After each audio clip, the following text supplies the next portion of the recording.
Welcome, everyone. I am so thrilled to see all of you here for this historic event. My name is Alita Davis, and I am honored to be the president of Preservation Trust of Wacomico.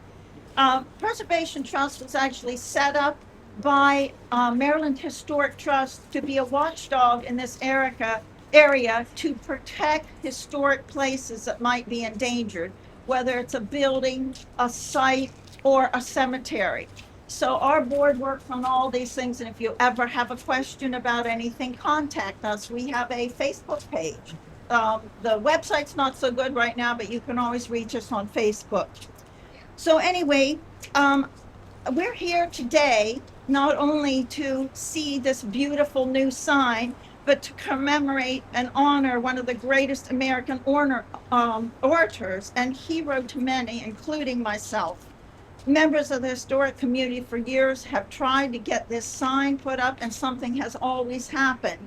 So about 3 years ago, Preservation Trust decided this is enough. We need to get this sign put up.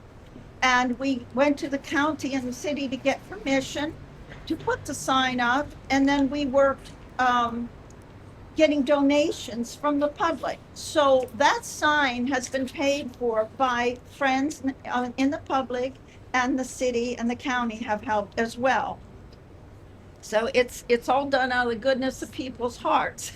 And let me see. The sign we wanted to be really special, and we got a beautiful bronze sign with Frederick Douglass's portrait at the top. So nobody can miss who this man is when they look at the sign. When Douglass did his speech here in 1880, the speech he made couldn't have been more perfect for the man he was.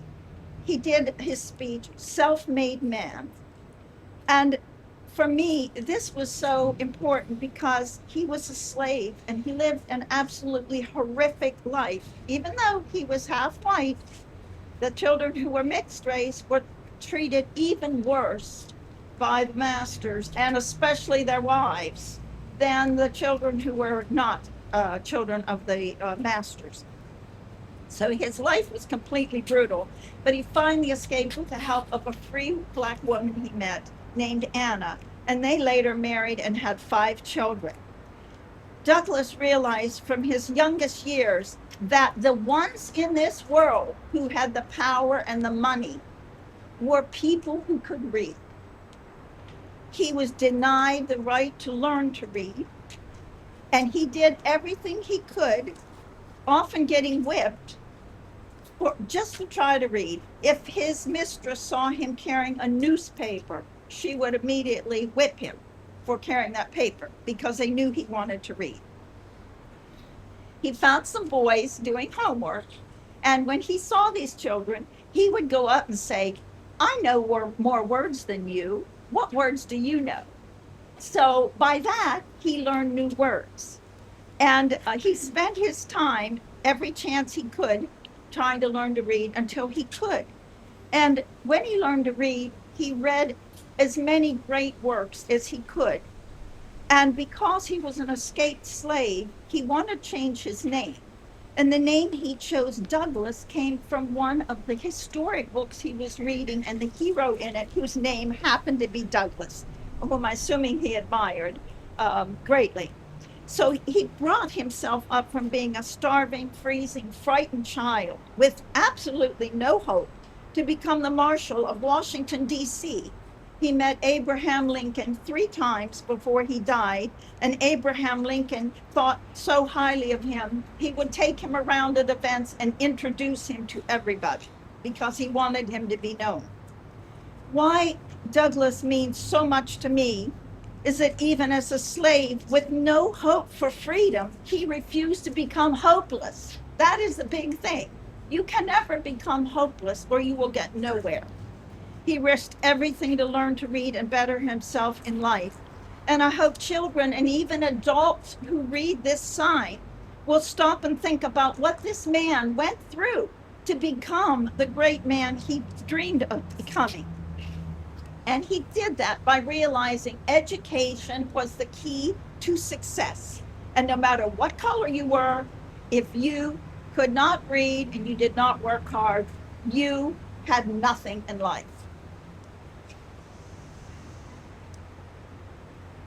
I think he realized that no one could take for granted the freedoms that we have now with our free education and all the benefits we have that nobody had at that time. And for him to become almost impossibly the man he became it was really impossible. Nobody would ever think a black man in that period could attain the greatness that Frederick Douglass obtained. So right now, I would like to introduce a few of our board members who are here today because they are all a part of how this was made to happen, and they are all so brilliant in their own rights and what they do. Dr. Ray Thompson, so many of you know, he's a former president of Preservation Trust. He's retired head of ancient history, my favorite, at Salisbury University, and co-founder of the NAB Research Center. Dr. Jacqueline Jones. Thanks. Thanks. He's Divorced. Frederick Douglass did stress the right women to have rights. So Jacqueline Banks, and I have to say, Jacqueline is also a member of Preservation Trust. She lives up near Baltimore, right? Baltimore City. But she still is very active in everything we do. And without her, we would probably still not have this sign at this point. So thank you so much, Jackie. We love you. And let's see. James Jackson, historian. Back here. Jim, there's Jim. He's a historian. He knows almost everything about Salisbury because he's lived 200 years now. You were there at the beginning, yeah. And look how young he looks. Back here, James is a former president of Preservation Trust, historian, and the president of Wicomico Historic Trust, who also worked with us on this project. Jackie Sanders, where are you? Jackie is our incredible treasurer we have, and does everything else that needs to be done as well. And Bill, where's Bill Wilson? Bill Wilson is a former, director of Pemberton Hall and president, and he is on our board, and we appreciate him for all his knowledge as well. I think I have Kathy Roche, and who else? Who's here? Yes. Kathy Roche and Ron Parks. They are fairly new members of Preservation Trust, but they have really taken over with our help in trying to save the old family cemeteries in this area and clean them up and work on making sure they don't get abandoned. And then George Whitehead, George White. George White is a member of Wicomico Historical Society. And who else do we have here from? Oh, we have Tony Sarbanes. Where'd you go, Tony? He left. Okay, Tony Sarbanes is here. And I think I got all the board members that are here. Okay, if I didn't, you're supposed to be up here. Okay, so I also want to thank President John Cannon for his help. I bugged him to death, and he's been really a huge help. Lori Carter, where's Lori? Where'd Lori go? Lori has done all this program arrangement, the invitation, all the beautiful artwork. Thank you so much, Lori. And plus, I got to meet her. She's wonderful. Bunky Luffman. Where's Bunky? Here. Nope. He's over that way. Over this way. There you are. Bunky Luffman and Executive Director of the county, Julie. Where are you? You're done? Yes. Thank you all guys for your help as well. And then the family of Kendra Banks, Jackie's daughter, is here as well. There's Kendra. Thank you, Kendra. And Jody Brandon Jones. They are donors for the sign. And then as well, we had the Luffman family, Rock Walk and Rorton Club, Janine Anderson and Wayne Schaff, who donated to get us this beautiful sign. So I'm going to shut up now because we don't have a lot of time. We thank you with all our hearts. And our next speaker is Dr. Raycom. I'm sorry. I'm sorry, sorry, I think I messed up. The invocation. Invocation first. I'm sorry. This is Reverend Gary Meekins, who has come down to give talk to us a little bit and maybe give a short. First of all, I didn't know till I got here I was give the invitation. But being a preacher, you can always be ready. That's right. That's right. Amen. So I'm going to do that. And maybe later on this time, have it. So. Speak with Jackie. Yeah, I'll introduce you. Oh, that'll be good. Okay, that's perfect. Let us pray. God of our weary years, God of our silent tears, thou who hast brought us thus far on our way, thou who hast by thy might led us into the light, keep us forever in the path, we pray. We thank you, O God, today for this celebration. We thank you for this commemoration of the unveiling of the sign, that even those yet unborn, as they will see this sign, God will inspire them to do some good. For even in the words of Michael, what doth the Lord require of you? But to do justly, love kindness, and to walk humbly with thy God. Continue to direct us in all that we do, that we, even the life of Frederick Douglass, we stand for justice and righteousness. And we will continue to give your name always the praise, the honor and the glory our soul says. Amen. Thank you. Great. Whichever, wherever you're comfortable. We are here today. Can you hear me? Speak loud. We are here today to recognize and commemorate 3 moments in our local history. First, we are recognizing the life and contributions of Frederick Douglass, a man who grew up enslaved on the Eastern Shore, but who had the fortune to learn to read and write and break away from his condition of servitude. He escaped slavery and became a statesman of national and international stature, sharing the table with American presidents and rulers from around the world. No matter where he went, people stood when he entered a room as a sign of respect. He had a commanding presence. This brings us to the second moment which we're honoring today. And that moment is an important event in the history of Salisbury. The night on February the 24th, 1880, when Frederick Douglass journeyed to Salisbury and spoke in this courthouse to a large group of local residents, both black and white. His subject was education and its importance in raising up individuals. Douglass had come to fundraise for building a second story to the John Wesley Methodist Episcopal Church, which still stands near here today across Highway 50. Douglass knew the importance of education in raising up a population. He understood how difficult it was for young black men to obtain an education. His mission that night was a positive one, to raise funds to build a place where young black men might be educated. In his last major public address in June of 1894, Douglass spoke to the graduating class of the colored high school in Baltimore, speaking about the natural and inalienable rights of all mankind. He said, quote, "It was not the race or the color of the Negro that won for him the battle of liberty.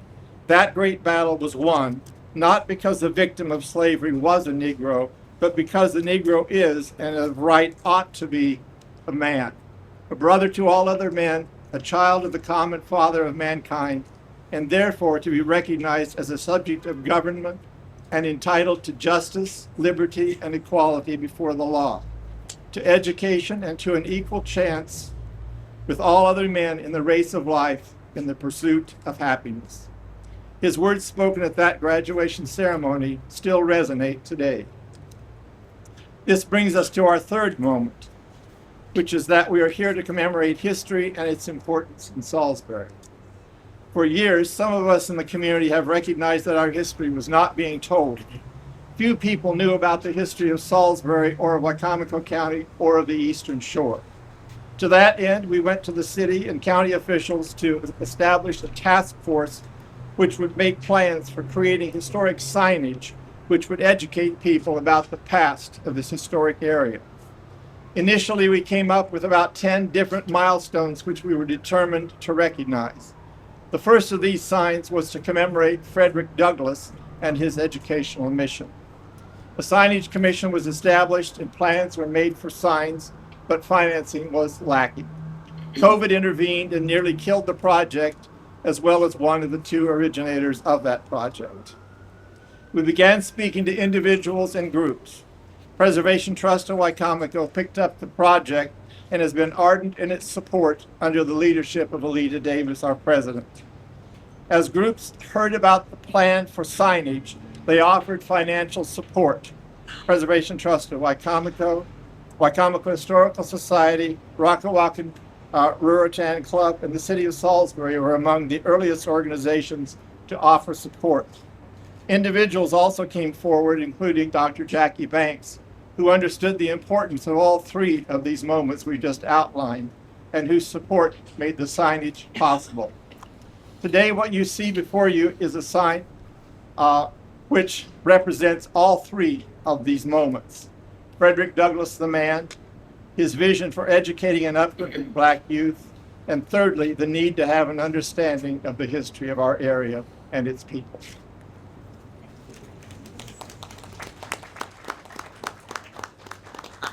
Before I introduce the next speaker, I have to tell you something interesting that happened to me when I was going around telling everybody that would stand still about our event. I was talking to a girl in my choir, and she said, "Oh yeah, I remember about your event." She says, "My third great-grandmother hosted Frederick Douglass at her house in Sugar Grove, Pennsylvania." And right away I said, she was an abolitionist. And she said, "Well, I don't know, but in reading about this lady, what's her name, Cynthia Caitlin Miller, she was indeed an abolitionist. And this was for the abolitionist convention. And if you're ever in Pennsylvania, in Sugar Grove, her house is the Miller House. There is a state highway sign in front of the house, and it is open as a museum.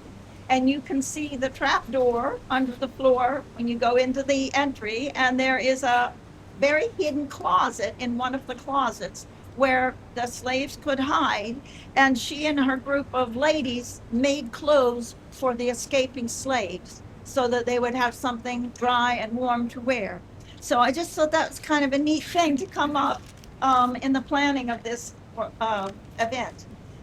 Now we have all of our wonderful Salisbury city and county officials are here. The first is Julie Giordano, Wycomico County Executive.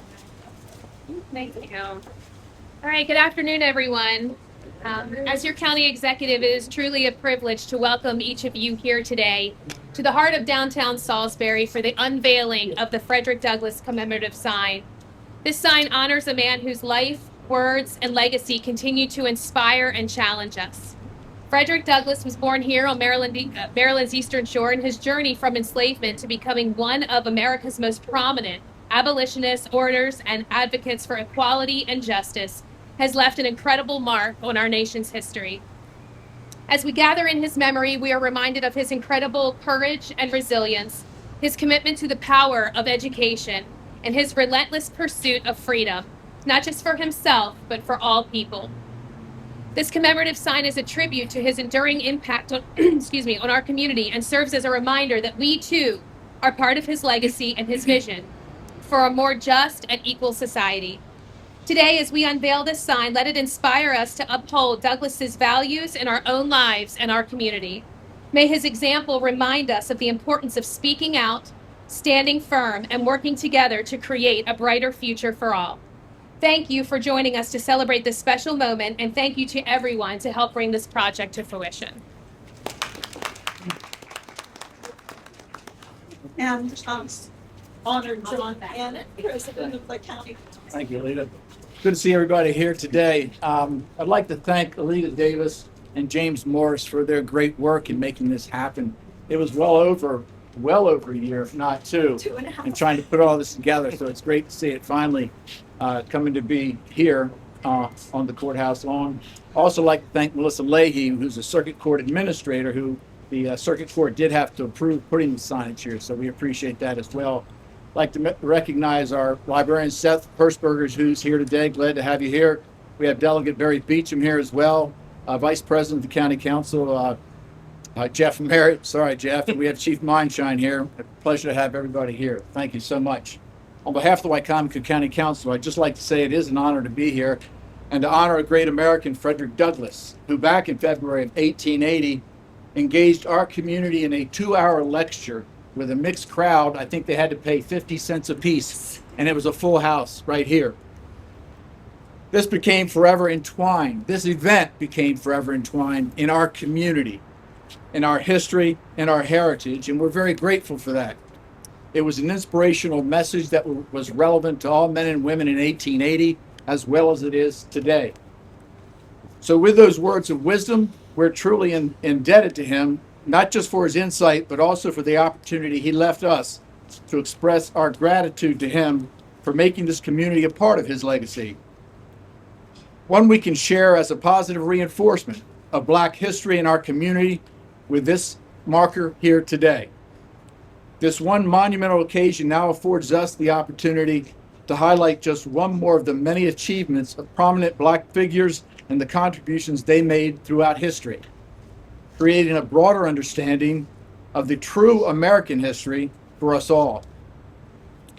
We should all be proud of we should all be proud to be part of this dedication to this great man, his contributions, his legacy, all of which are now a part of Wycomico County and the city of Salisbury and all of our citizens. I will, thank you. I will read the proclamation, which requires glasses.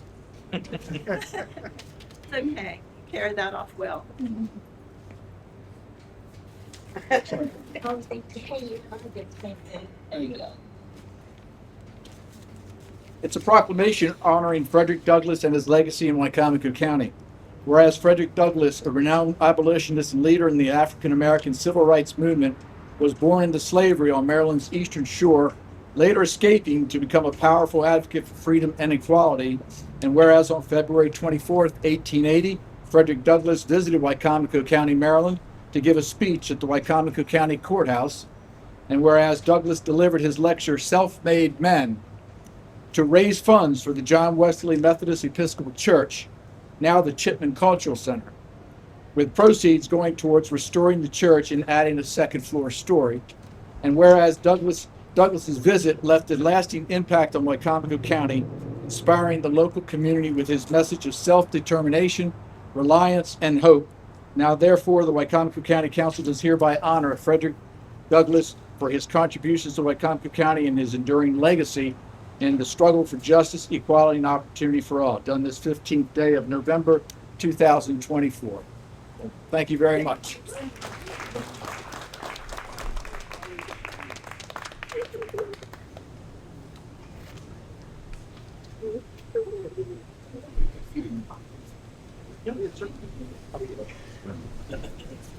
Thank you so much. And now, Mayor Randy Taylor. Good afternoon. I'd also like to say a special thanks to Lita Davis. Thank We you. had many calls on this topic I and know. we got it done, which is good, along with John Cannon. Thanks everybody for being here today. It feels good to stand before you as we unveil this sign dedicated to Frederick Douglass. First off, I want to give a huge thank you to Preservation Trust and the Wycomico Historical Society, and everyone in the community had something to contribute to the project and to its life. Now, this sign isn't just a piece of metal and stone. It stands for something bigger. It stands for change, growth, and community. Let's talk about change for a minute. It's not always easy. In fact, change can be downright uncomfortable. It's hard to move forward when the past keeps tugging at you. If there's anything that Frederick Douglass taught us, it's that change is possible, even when it feels impossible. Douglass didn't shy away from challenging the system. He didn't just accept things the way they were. He fought for a better world. And yeah, it was tough. But through his courage and commitment, he made it possible for us to be here today, honoring him and continuing his work. For me, that's what this sign represents. A reminder that change may be tough, but also necessary. More importantly, it's something we can all be a part of. But change doesn't stop just at the individual level. It leads to growth. And what's being what we're seeing here today. Growth isn't just about building new buildings, although that's important. It's about growing together as a community. It's about learning from the past, understanding where we've been, and using that knowledge to move forward, stronger and more unified. We're not perfect, but every step we take toward understanding each other, toward making this place better for everyone, that's growth. And that's what Frederick Douglass fought for, a world where everyone has a chance to grow and live with dignity and respect. So let this sign be a reminder that we've come a long way. There's always more to do. Let's keep moving forward. Thanks again for everyone making this happen. Let's honor Frederick Douglass' legacy by continuing the work he started by building a community that's welcoming, inclusive, and strong. Thank you.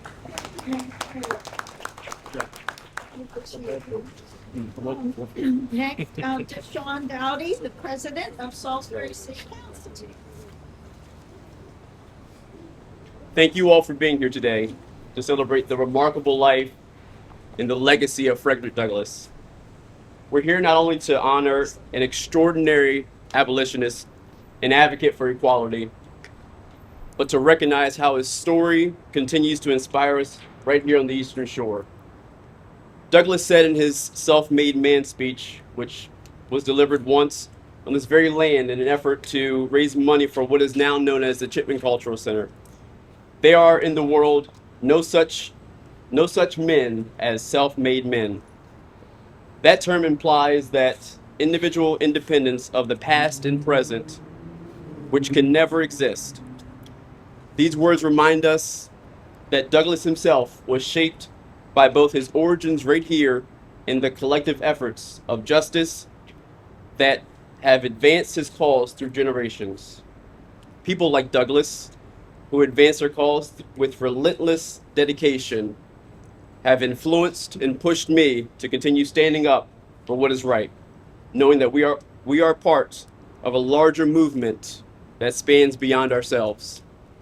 It is important to recognize that people like Frederick Douglass and Harriet Tubman prove that we do produce trailblazers right here on the Eastern Shore.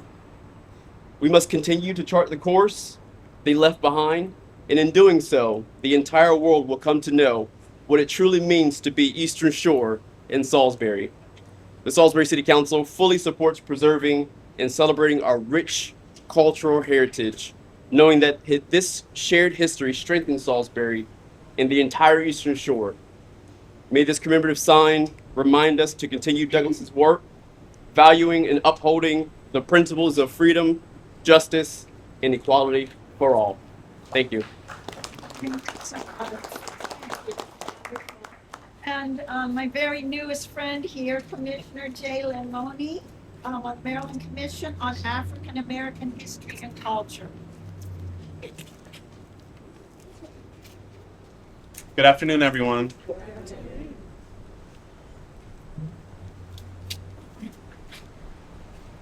I'm Commissioner Jalen Terrell-Moni, a multi-generation descendant of two founding Black families on the Delmarva, appointed to represent the Eastern Shore on the Maryland Commission on African American History and Culture, and Deputy Director of Washington College's Starr Center for the Study of the American Experience. First and foremost, a deep debt of gratitude must be extended to today's array of sponsors, organizers, descendants, memory keepers, advocates, the City of Salisbury, and Wicomico County. Those among us as well as those who are unable to share in this momentous reclamation.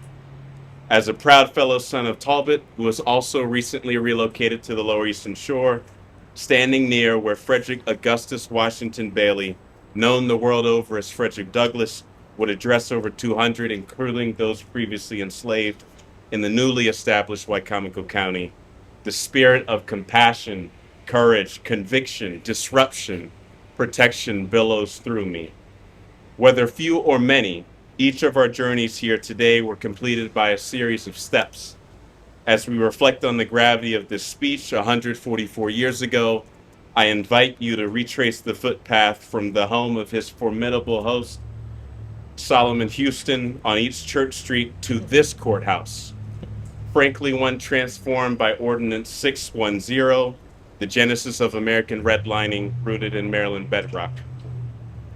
In order to do so with justice, we must acknowledge its arc, Georgetown is one of 4 post-Civil War Black communities in Salisbury, and its anchor, John Wesley Methodist Episcopal Church, served as both one of the first Black schools on the Eastern Shore and the first place of worship for African Americans in Wicomico County. We now know this historic resource as the Chipman Center. 5 freedmen were successful in land acquisition and the establishment of this pillar, one of which was the father of Frederick Douglass's host that evening.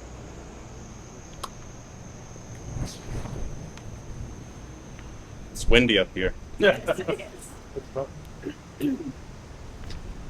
Thank you. The principal reason for his visit was to support Church Board Chairman Houston's fundraising effort in its preservation. Next, we must center those who walked with him. Can you imagine what must have been going through his mind in the wake of Stratter v. West Virginia, or in the volatile climate surrounding the presidential race of James Garfield? The Grand United Order of Oddfellows, one of the largest Black philanthropic and fraternal forces for political, social, economic equity in the country, was established in 1843 following the Baltimore-founded Independent Order of Oddfellows' refusal to grant charters to African Americans, blossoming to an active national membership of nearly 400,000, driven by morality and temperance. Our local lodge escorted Douglass to this courthouse. The Maryland Commission on African American History and Culture is committed to discovering, documenting, preserving, collecting, and promoting Maryland's African American heritage. By joining, each of you are advancing this mission. Founded in 1969 as the Commission on Negro History and Culture, under the leadership of Maryland's first Black woman senator, Verta Frida Welcome, and assisted by Morgan State University Professor of History, Dr. Benjamin Arthur Quarles, its legislation has inspired over 10 state African American and 75 ethnic commissions throughout the country. It's the only such body in America which operates a state agency stewarding an official Black museum and a capital grant program. And as of a couple weeks ago, we celebrated Maryland's 160th emancipation. The former's namesake now uplifts not 1, but 2 Eastern Shore freedom fighters, Douglass and Tubman. Building on the Main Street mural that was unveiled in Salisbury last month, today we're furthering that legacy. In closing, it brings me a great joy to deliver citations on behalf of Governor Moore to Wicomico County, the Preservation Trust of Wicomico, and the Wicomico Historical Society, which read accordingly. Be it known, because of your demonstration of high integrity and ability, meriting our great trust and respect, we are most pleased to award you the Governor's Citation in appreciation of your outstanding services to the citizens of this state. And it's dated for today. Thank you.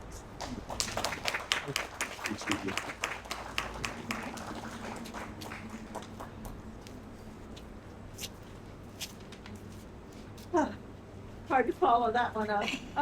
Oh, and I have to mention, my ancestor was James Garfield, president. He didn't live very long, unfortunately, but he was quite a brilliant man. We have a couple more historian remarks.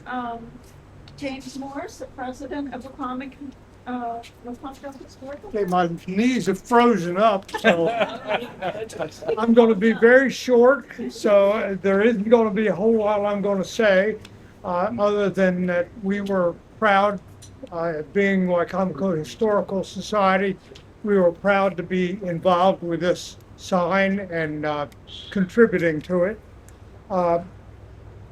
Also, I wanted to say I'm kind of personally involved in this because I believe that my grandson is actually related to Frederick Douglass.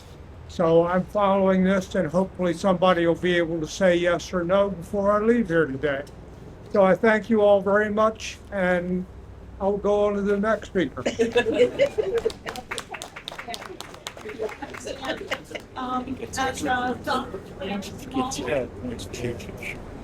Good afternoon.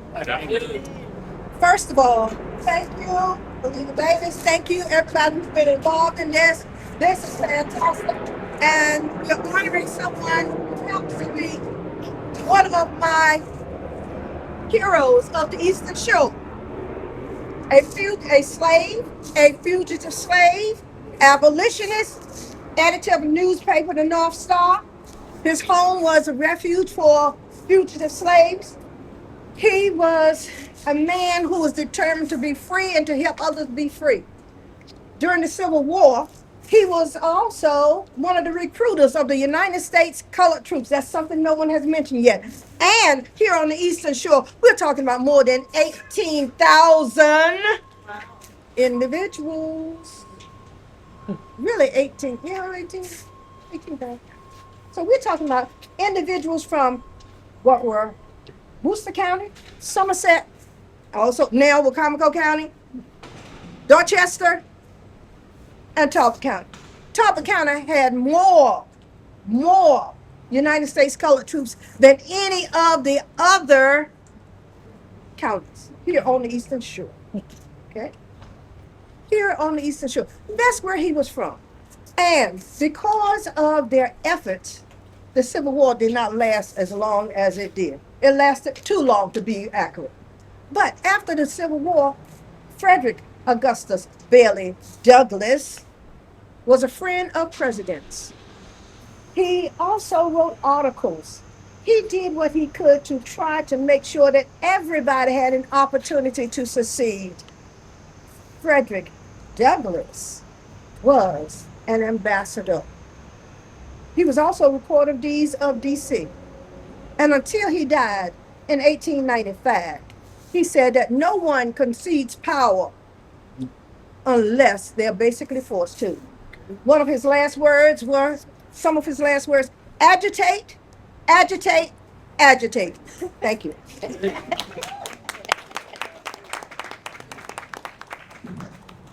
Okay, we have some people from the community also that we'd love to have come up and speak, especially where's Jackie? Okay. Jackie, my dear friend and board member, you go right ahead. Oh, okay. You want, oh, I'm sorry. Just to put this down. No, I'm not cold. I'm gonna put it on top of it. It's my else's stuff. Before I start, good afternoon, everyone. I'd like to bring to the stage first the Reverend Gary Meekins, who is now the pastor of Wesley Temple United Methodist Church. Wesley Temple is the Wesley Temple and another church formed with the old John A&E Church, which is now the Chipman Cultural Center, to come together to form Wesley Temple Church. So here's the closest thing we have who's the pastor of that old church, which is now the Chipman Cultural Center. And I thought it important to have some words spoken from him to commemorate that legacy and that connection. Reverend? Enough has been said. I don't want to prolong it because I know a lot of y'all are cold. You know, and I always taught years ago, be seen, be heard, and be seated. But let me just say this. I'm proud to be the pastor of Wesley Temple United Methodist Church. I was appointed there in this past July. A church with great history. But one thing I want to point out, having grown up on the Eastern Shore of Maryland and Cambridge, Maryland, some of you remember Gloria Richardson, a powerful advocate in 1963, when we marched and demonstrated. But one thing is important I want to leave with you, and that it's impossible to develop future leaders for tomorrow without providing them with the historical foundation we have today. We have to teach them. It's our duty to teach the history. If we don't know the history, we need to learn the history. And I thank God for the icons down to the early 60s, of which I was a part, and marched and demonstrated in Cambridge, of the Gloria Richardsons. And those, we all stand on the shoulders of others. And many stood on the shoulders of Frederick Douglass. And I thank God today for his witness, and the struggle continues, sisters and brothers. Let's not be weary in well-doing, for we will reap if we faint not. Thank you. Thank you. If I could have any of my family members that are out there over here on this side with me, please. You know who you are. Come on. Come on, Alfie. You know, where is it? Is Pepper still here? Yes, it was her back, sir. Okay. All right. All right. All righty. I try not to be too long, but I do have a speech. I call my family to stand with me because no one travels alone in this journey called life. We stand on shoulders of other pioneers of justice and in the fight for equality. Good afternoon, everyone. I'm honored to speak to you today, drawing inspiration from the powerful words of Mr. Frederick Douglass on the topic of self-reliance and determination, what he termed the self-made man. Mr. Douglass, a man who began life enslaved here on our much-loved Eastern Shore, believed deeply that individuals could rise through their own strength and integrity, and he demonstrated this belief through his work, not only as an orator, publisher, etc., but in his practical contributions to our nation. In Washington, D.C., Mr. Douglass served as United States Marshal, an appointment by President Rutherford B. Hayes that marked him as the first Black man to hold this office. His role was more than symbolic. It was an assertion of Black capability in the highest offices of government, a step towards justice that reverberated through the Black communities across the nation. As Marshal, Mr. Douglass stood for law, for equal treatment, and for the principle that anyone, regardless of race, could uphold justice in our democracy. Yet, as James Brown said, it's a man's world, but it would be nothing without a woman or a girl. A woman taught Mr. Douglass to read. A girl, his future wife, provided him with the money and resources to escape from slavery in Talbot County. Out west, the 9th Cavalry and the 10th Horse Cavalry of U.S. Army regiments, the Buffalo Soldiers, were pioneering similar ideas in their own way. These regiments included the likes of great-grandfather Thomas Elsie Polk, who embodied resilience and bravery. Through their efforts, they protected American frontiers, helped settle the West, built infrastructure like roads and the first national parks, proved, often against prejudice and hardship, that Black soldiers were among the nation's finest. The Buffalo Soldiers were self-made, in Douglass's sense, carving their own path and setting an example of courage and honor. Imagine that.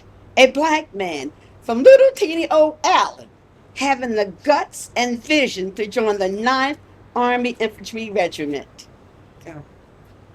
Cavalry. She's the president of the local Thomas E. Polk Buffalo Soldier chapter, she should know. And we're so proud of him. We're so proud of him.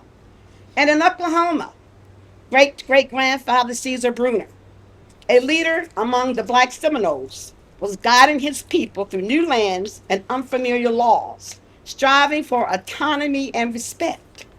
Black Seminoles joined the 10th Cavalry and were noted for their horsemanship. His commitment reminds us that self-making is not just individual, but also collective, as groups overcome struggle through solidarity and vision. They survived the famous Trail of Tears. For me, as a publisher, editor, and activist, Mr. Douglass' words carry a special resonance. Publishing the first Black newspaper on the Delmarva Peninsula and editing the Salisbury News and Advertiser, the same paper that wrote of Mr. Douglass' arrival in our area in 1880, gave me the privilege of amplifying voices that often go unheard. My columns in the Salisbury Daily Times for 3 years furthered my dedication to justice and the telling of our stories. Now, as co-author with my daughter Kendra of award-winning educational materials, I now strive to bring knowledge to the next generation, illuminating our shared history and inspiring future self-made individuals. Don't blame me for being an agitator. I get it from my ancestors. Over the decades, I have collaborated with many who also have overcome the odds and are self-made successes in this community. Each of us in our work, whether as a civil rights activist or a writer of Eastern Shore history, carries forward Douglas' belief in self-making and self-respect. We take up his call to seek truth, to break barriers, and to build pathways for others. Mr. Douglas said, "Once you learn to read, you will be forever free." Today, we use literary activism, teaching children to read, to move the country forward. Thank you. Oh, I cannot say thank you. My girlfriend, my girlfriend here, Alita, is amazing. Amazing. Thank you for the love of history. Thank Love it for you too. Oh, thank you. you. Place. Okay, let's see, Pete DeShiel on behalf of Mary Gladys Jones. Thank you very much. Thank you for coming. You're welcome. I'm Keith. These notes were written by Mrs. Mary Gladys Jones. She's a 105-year-old retired teacher, and I was her 6th grade student. So when she asked me to read this, I was very delighted. The legacy of Frederick Douglass. Frederick Douglass was born in Talbot County in a rural village on February 14, 1818. The Creator endowed him with many talents. He embraced and developed each with dedication and perseverance. He was an abolitionist, an orator, and an author. His first narrative writing was his autobiography named The Narrative of the Life of Frederick Douglass. He was, of course, interested in civil rights. To avoid being enslaved, he moved several times.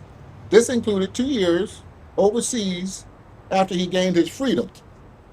He embraced the railroad, and his movements helped people on the Underground Railroad and supported anti-slavery political parties.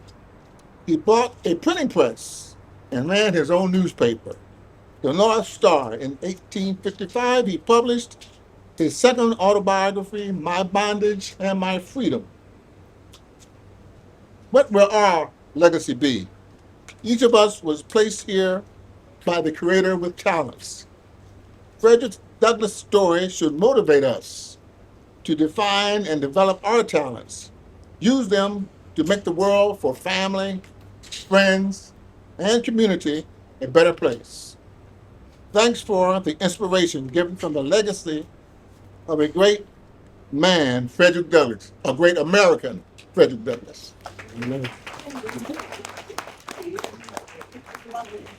And next we have Ms. Monica Brooks, the president of the NAACP. Welcome. Thank you. Good afternoon, everyone. As we said, it's a little chilly, so we're gonna, as my grandfather used to say, think long, think wrong. Good afternoon. I'm very proud to be here for this special occasion, and I think about the fact that Frederick Douglass accomplished so many great things at a time when Black people were not given anything. He was able to go above and beyond where he was supposed to be considered to stay. And I think about today. I think, and after Frederick Douglass passing, the NAACP was established after that time. And I believe that he would have been a member of the NAACP. The NAACP continues today to stand on the legacy of Frederick Douglass, wanting freedom for everyone, wanting equality for everyone. And yet we're in a place today where that is still not the case, especially for many Black and brown people. Unfortunately, today, we still have so many times and incidents where Black and brown people are being hindered or being prevented from doing great things, but yet we're resilient. And so I look at all of you today, and I know you being here, that you too desire to carry on the legacy of Frederick Douglass, to ensure that every single person has an opportunity for full success. Every single person has the opportunity to be anything that they want to be. And every single person should be treated just as a human being, not based on the color of their skin, based on their place of origin, or anything like that. Today in Wacomico County, Maryland, we still have 69% of our kids living below poverty. And we also have an underfunded school system. I think about Frederick Douglass saying education was his way out. And so it is still the way for many people today. And so I thank you all for being here. I thank you for supporting such a legacy of a great man, but I also encourage you all to take a piece of his legacy and make it your own. Make it a call to action for yourself, something that you personally can get involved in and implement today. I thank you.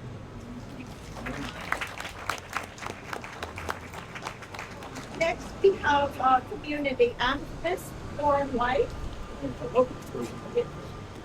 Good afternoon. And first of all, I want to thank you for Dr. Jackie Max, my friend, for inviting me to come and have some words.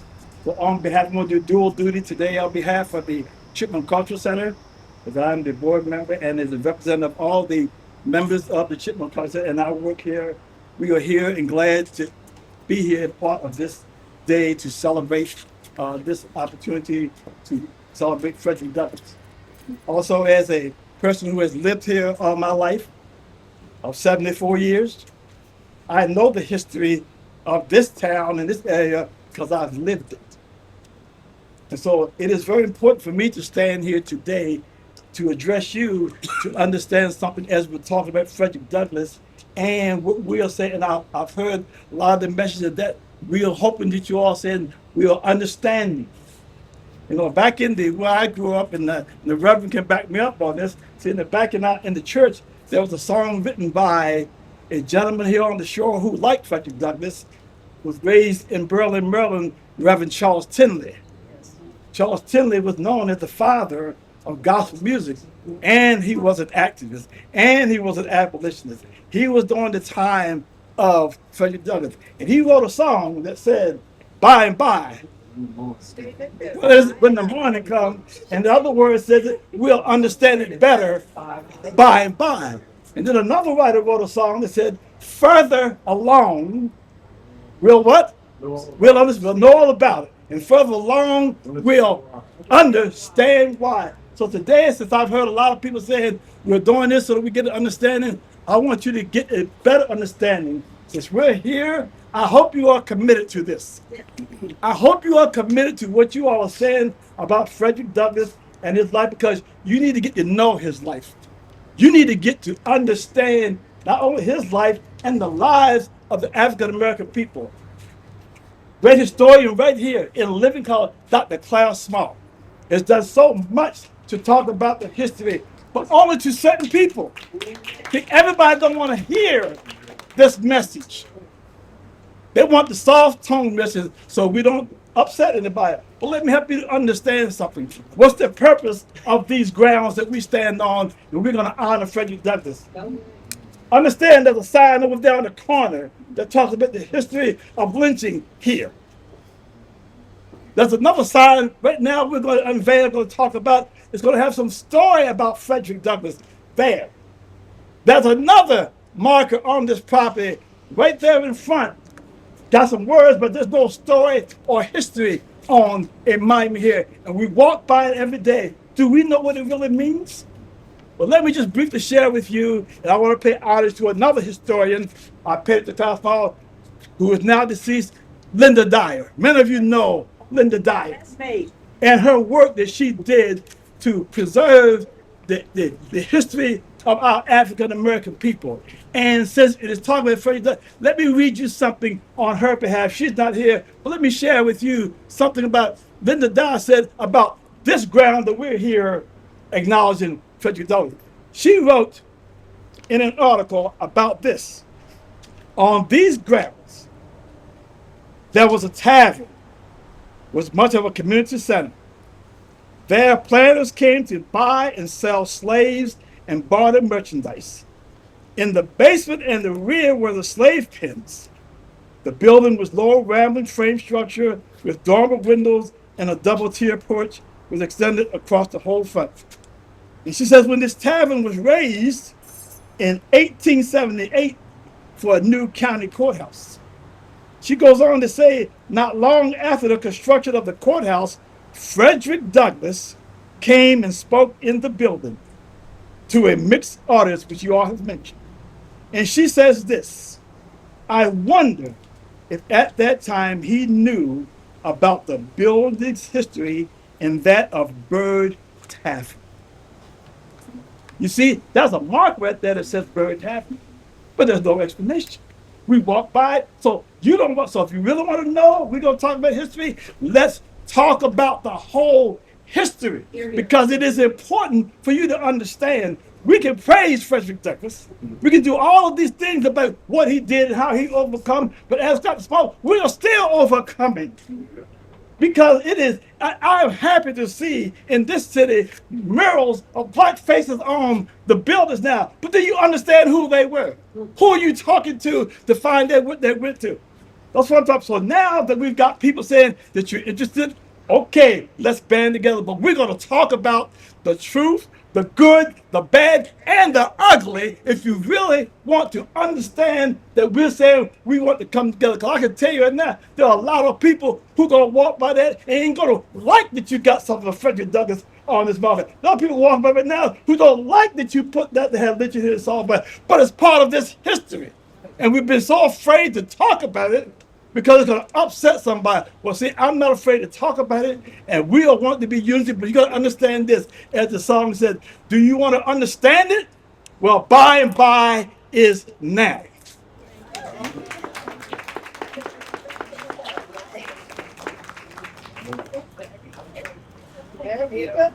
And now I'm pleased to present a family descendant of Frederick Douglass, Terrence Bailey, the fifth great nephew, founder and president of the Bailey, what is it, Roche Family Foundation and Operation Frederick Douglass on the Hill.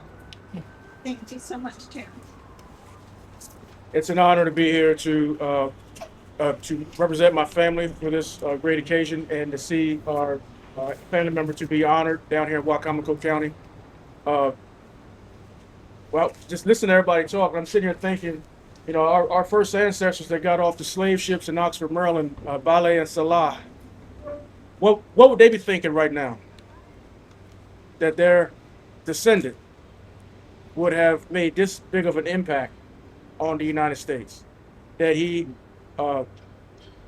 pushed a sitting United States president to sign the Emancipation Proclamation, that he started a tradition of African Americans fighting in the United States Armed Services, myself being one of them.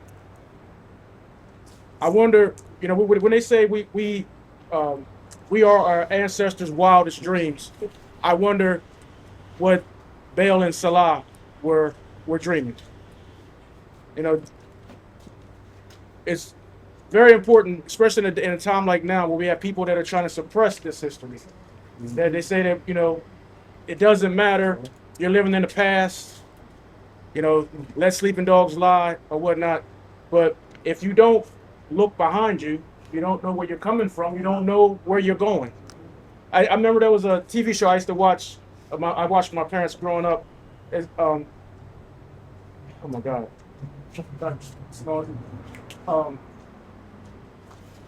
How can you tell me where I'm going if you haven't been where I'm from? Wait a minute.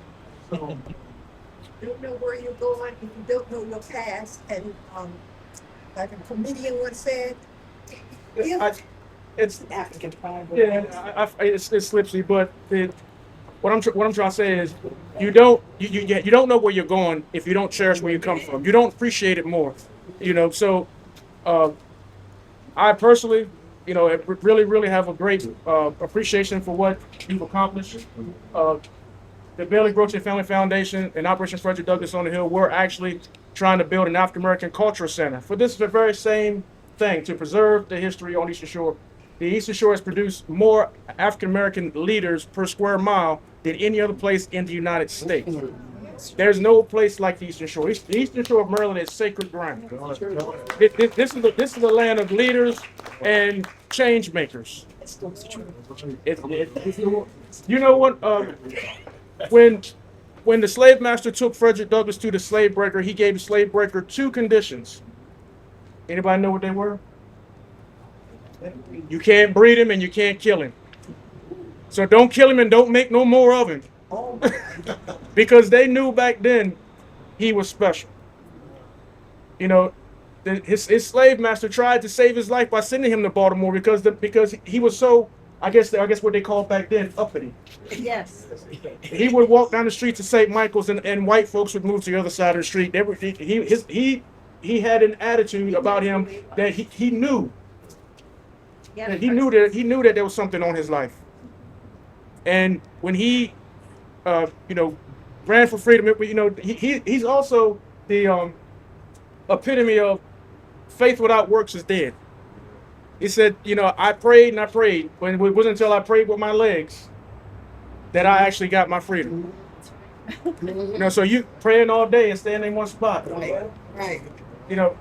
You can march in place. That's not making progress. So, and people ask me, well, Terrence, why do you get offended when somebody tells you that you can't do something? When they say, oh, you might as well forget about that, you're not going to be able to do that, and you actually get offended. What if Frederick Douglass listened to how many other slaves that were at Home Hill or at the White House plantation or who were in Fells Point and said, Freddie, you might as well forget that. You're not going up there. If you run, they're going to catch you. They're going to bring you back, and he's going to beat you good. And he said, let him beat me. I can't stay here. I'm meant to be his wife. His to-be wife, my Aunt Anna, said, you are not meant to be a slave. They said, I've met slaves. You're not a slave. So, in doing these things like with these plaques and the Frederick Douglass mural in the Hill community, oldest free black community in the United States, Talbot County.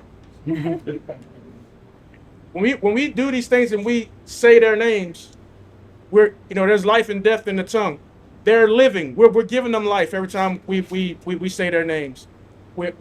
Every time we go and we teach these kids about the history or whatnot, we should teach the kids. Actually, I personally believe we should teach these kids that you probably have a Frederick Douglass in your family. You have a Harriet Tubman in your family. You have a William Steele, a Henry Highland Garnett. Everybody's family has somebody who was great, but we have to teach we have to create an environment where we find these people in the families for these kids, because a lot of these kids get into the trouble they get into because they think they've come from nobody. They think they've come from nothing. They think they are nothing. When they look at, I run into kids that meet me and they say, oh man, it must be great. You have Frederick Douglass in your family. I bet you got somebody in your family that you can look up to that would give you an immense amount of pride. Everybody has somebody. Whether it was your uncle who was at Pearl Harbor, or who was at Normandy, something. Everybody has something, and this is what we have to teach these kids. Frederick Douglass is not an anomaly. We all have someone, and you have to research. Read, and we have to promote genealogy. We have to promote genealogy, especially in the diaspora, and everybody. You need to know, if you know where you come from, you know where you're going. So, I'd like to invite everyone, February 22nd, Avalon Theater, the Frederick Douglass birthday celebration and Civil Rights Heroes Day, with a VIP dinner afterwards. We'll have a parade. We're gonna have a parade before the event, and the 54th Massachusetts National Guard, the actual 54th, will come down to lead the parade. And we're trying to get a flyover from the Maryland National Guard. So I would like to have the family, the Bailey family, would love to have a strong support from everybody on Eastern Shore, because this is our history. I like to say, me personally, I don't look at county lines when it comes to Eastern Shore. We're all shore men and shore women. What Uncle Frederick said, Eastern Shore pork.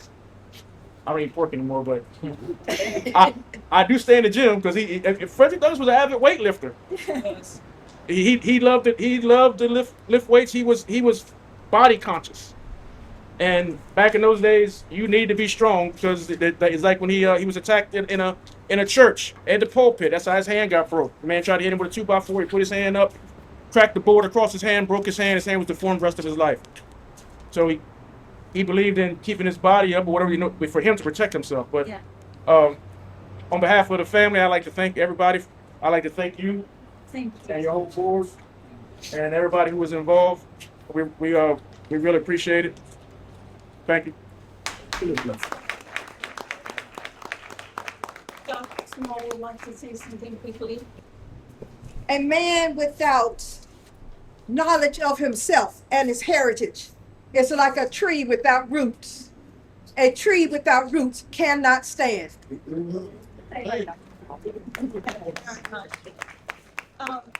In closing, before we unveil the sign, I would like to tell all of you, if you ever want to be truly inspired, if you've ever felt like giving up, please read Frederick Douglass's first book, A Narrative of an American Slave, Frederick Douglass. And that should make you feel ashamed of yourself a little bit and get you up and going. Thank you all. And Lori, we're about to unveil the sign so we can all go down here. All right, ma'am. Unveil the sign. And my board members, please, come up. We'd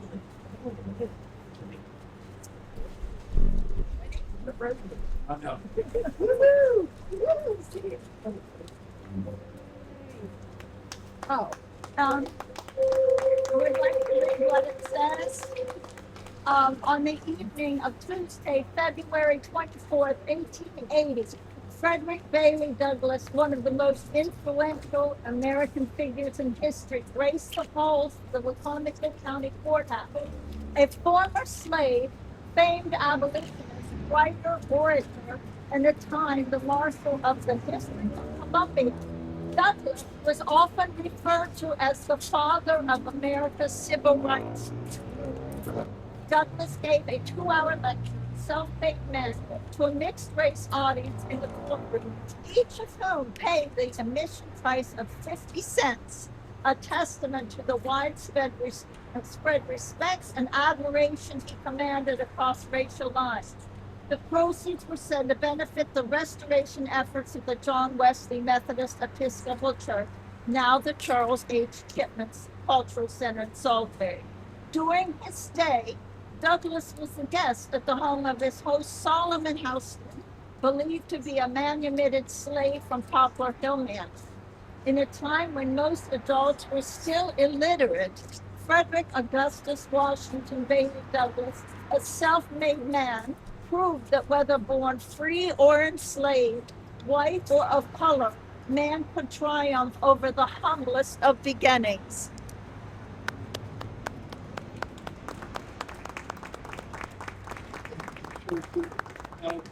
And this is a picture of what Douglass looked like when he came and did the speech.